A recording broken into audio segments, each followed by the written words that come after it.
seorang gadis berumur 16 tahun yang bersekolah di jenjang madrasah sanawiyah. Kedua orang tuanya berasal dari kalangan orang yang baik. Dirinya telah menghafal Al-Quran dari semasa kecilnya, dan dia juga menghabiskan sebagian waktunya untuk menjalankan sholat, menghafal Quran, serta berzikir. Di sekolahnya, dia selalu mengajak temannya dengan ramah dan lembut untuk berdisiplin dan selalu taat kepada Allah. Dirinya tidak pernah mengusik ketenangan orang lain, dan di kelasnya ada salah satu temannya yang sering menyombongkan diri, dan orang tuanya berasal dari kalangan orang yang kaya dan terpandang. Sampai suatu hari, dirinya menasihati temannya tersebut agar menyisir rambutnya serta memakai hijab, akan tetapi temannya itu marah dan dengki kepadanya, seraya berkata, "Kamu akan membayar semua hinaanmu itu padaku."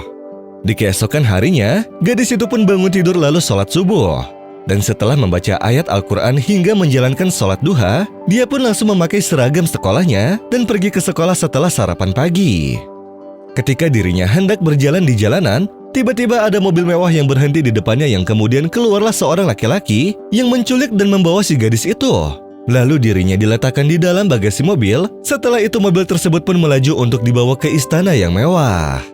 Sesampainya di tempat, ketika si lelaki tersebut hendak membuka bagasi mobilnya, ternyata pintu bagasi tersebut macet dan tidak bisa dibuka. Sehingga mobil tersebut dibawa ke bengkel, akan tetapi seorang mekanik mesin sekalipun tidak dapat membukanya. Bagasinya tertutup dengan sangat rapat, seakan tidak bisa dibuka. Saat itu si laki-laki tersebut merasa takut terhadap si gadis yang berada di dalam bagasi mobilnya akan meninggal karena kehabisan nafas. Sehingga dia memutuskan untuk pergi ke kantor polisi sebelum si gadis tersebut meninggal dunia. Lalu para polisi mencoba membuka bagasi mobil tersebut, akan tetapi mereka juga tetap tidak bisa membukanya. Sampai ada salah satu dari mereka yang berkata bahwa masalah tersebut harus dibantu oleh Syekh untuk didoakan dan insya Allah pintu bagasinya akan bisa terbuka. Setelah dipanggil, tak lama kemudian Syekh pun datang lalu didoakanlah mobil tersebut. Yang seketika itu, pintu bagasi mobil pun dapat terbuka. Kemudian keluarlah gadis tersebut dengan tenang, lalu sang Syekh pun bertanya padanya, "Apa yang engkau lakukan setelah laki-laki tersebut memasukkanmu dalam bagasi ini? Dan kenapa engkau begitu tenang di dalamnya?" Lalu gadis itu menjawab, "Aku membawa ayat kursi dan surat Al-Mu'awizat dan aku terus membacanya.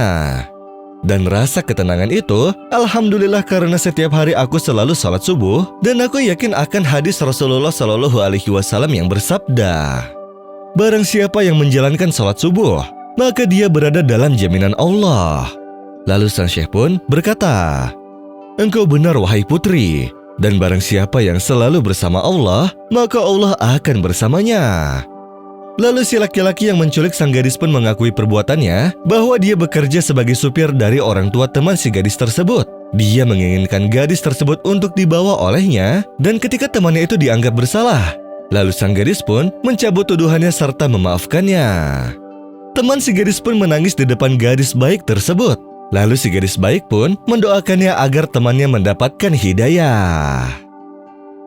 ما يفتح الله للناس من رحمة فلا ممسك لها وما يمسك فلا مرسل له من بعده وهو العزيز الحكيم يا أيها الناس اذكروا نعمة الله عليكم هل من خالق غير الله يرزقكم من السماء والأرض لا إله إلا هو فأنى تؤفكون